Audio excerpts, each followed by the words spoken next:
Ukraine आर्तेमोस्क में रूस का विध्वंसक प्रहार देखने को मिला है। यूक्रेनी सेना के टैंकों और तोपों को तबाह किया गया है। आर्टिलरी के जरिए आर्तेमोस्क पर भीषण अटैक किया गया। रूसी हमले के चलते आर्तेमोस्क से पीछे हटा है यूक्रेन।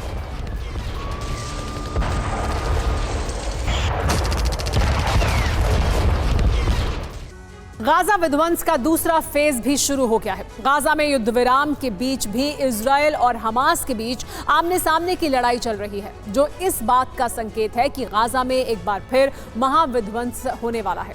इजरायल ने हमास के खात्मे का ऐलान भी कर दिया है और उसका प्लान भी तैयार कर लिया है। उधर वेस्ट बैंक के जेनिन में भी गाजा की तरह ही महासंग्राम छिड़ गया है। जेनिन में कई जगहों पर इजरायली सेना और हमास के बीच झड़प हुई है। गाजा की जमीन से लेकर आसमान एक बार फिर धधक उठा है। गाजा में फिर बारूद बरस रहे। गाजा में जंग का ये दूसरा चरण है। इजरायल और हमास के बीच फिर जंग छिड़ गई। सीज़फायर के 150 घंटे भी नहीं बीते थे। इसी बीच गाजा में महाविध्वंस की गूंज फिर सुनाई देने लगी।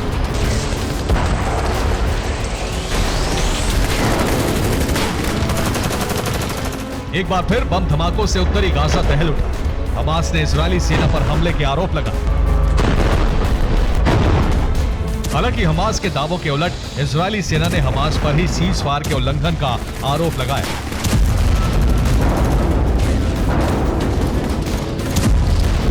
इजरायल का दावा है कि पहले हमास ने उत्तरी गाजा के 2 इलाकों में इजरायली सेना पर हमला किया और इजरायली सेना के काफिले पर फायरिंग की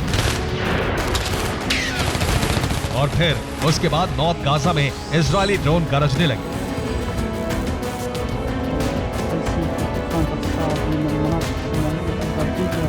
उत्तरी गाजा में इजरायल के ड्रोन्स के एक्शन में आते ही गाजा के कई इलाकों में अलर्ट कर दिया गया। इसी के साथ गाजा के अंदर तनाव एक बार फिर चरम पर पहुंच गया है। गाजा में महाविध्वंस की आहटें बम धमाकों और फायरिंग की शक्ल में सुनाई देने लगी।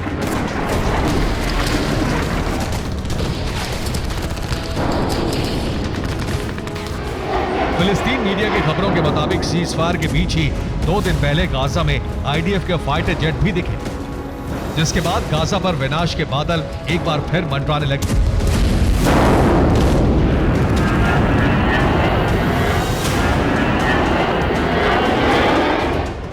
पिछले करीब 2 महीने के अंदर गाजा में जो विध्वंस दिखा है उसका विस्तार हो गया है। पिछले 24 घंटों में गाजा के अलावा वेस्ट बैंक में भी इजराइल और हमास के बीच जंग हुई। गाजा की तरह ही वेस्ट बैंक के जेनिन में भी विध्वंस शुरू हो गया है। गाजा के बाद जेनिन में सबसे बड़ी जंग छिड़ गई है। इजरायल ने यहां लगातार बमबारी की।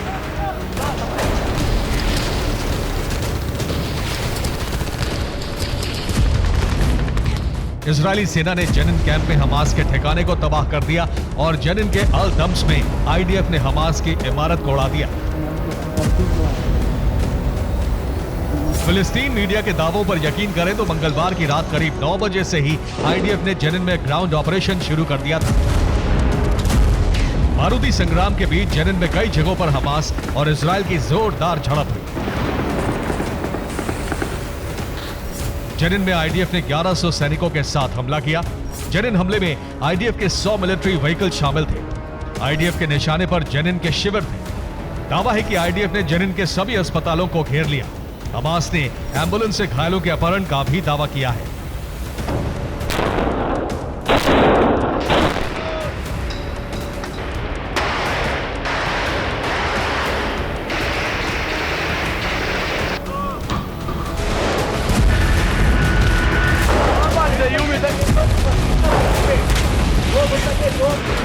रिपोर्ट्स के मुताबिक जेनिन में इजरायली सेना की रेड के दौरान जेनिन की सड़कों पर हमास के ठिकानों पर बुलडोजर ऑपरेशन भी शुरू हो गया।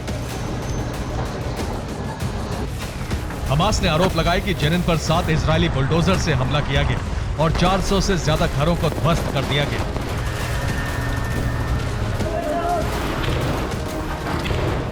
उधर इजरायल ने आरोप लगाए हैं कि हमास लड़ाके परिवारों के साथ जेनिन शिविर में रहते हैं।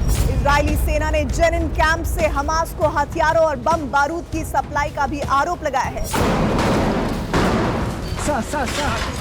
इजरायली सेना का मानना है कि उसका मकसद जेनिन कैंप में हमास के ठिकानों को तबाह करना है।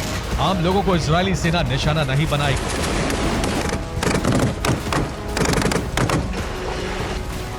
रिपोर्ट्स के मुताबिक जेनिन को आईडीएफ ने क्लोज्ड जोन घोषित किया है। जेनिन शिविर भी क्लोज्ड सैन्य क्षेत्र घोषित है। जेनिन के कई इलाकों में आईडीएफ सेना तैनात है।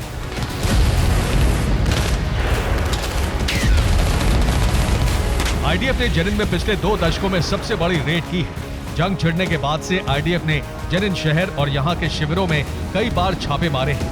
इस दौरान इजरायली सेना और हमास समर्थकों के बीच कई बार हिंसक झड़पें भी हो चुकी हैं।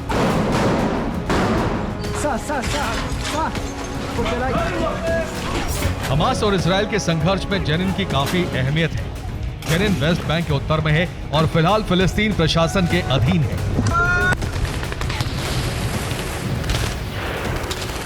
जेनिन में इजरायली सेना के दोबारा एक्शन में आने के बाद हमास ने राफा में अपनी ताकत दिखाई और इसके जरिए इजरायल को चेतावनी भी देने की कोशिश की। राफा में हमास के लड़ाके सड़कों पर बंदूकों के साथ दिखे। सीज फायर के बीच बंधकों को सौंपने के बाद हमास ने अपनी शक्ति का प्रदर्शन किया।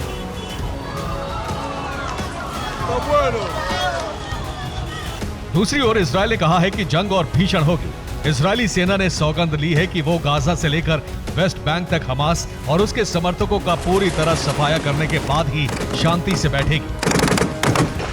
हमास खात्मे के इस प्लान को जेल से बाहर आए लोग सपोर्ट भी कर रहे हैं। हमास के सह संस्थापक शेख हसन यूसुफ के बेटे मोसाद हसन यूसुफ ने भी हमास को खत्म करने की अपील की। मोसाद हसन इजरायली सुरक्षा एजेंसी में भी रह चुका है। वो हमास से जुड़ी जानकारी भी इजरायल को दे चुका है। मोसाद हसन ने हमास के खात्मे का प्लान भी बताया है, जिसमें उसने कहा है कि इजरायल को हमास के आगे नहीं झुकना चाहिए। हमास से समझौता ना करे इजरायल। हमास मानवता के खिलाफ युद्ध कर रहा है। युद्ध विराम हमास की जंग रोकने की साजिश है। हथियारों की रिहाई का मतलब है निर्दोष लोगों की हत्या। बाकी बंधकों को छुड़ाने के लिए समय निर्धारित हो। कतर हमास नेताओं को अपने यहां से बाहर निकाले। इस बीच कतर में अमेरिकी खुफिया एजेंसी CIA और इजरायली खुफिया एजेंसी मोसाद की मीटिंग के दौरान गाजा पर और हमले न करने के लिए इजरायल को मनाने की कोशिश में अमेरिका जुटा रहा, लेकिन इजरायल एक बार फिर गाजा विध्वंस पर आमादा दिख रहा है। Bureau report.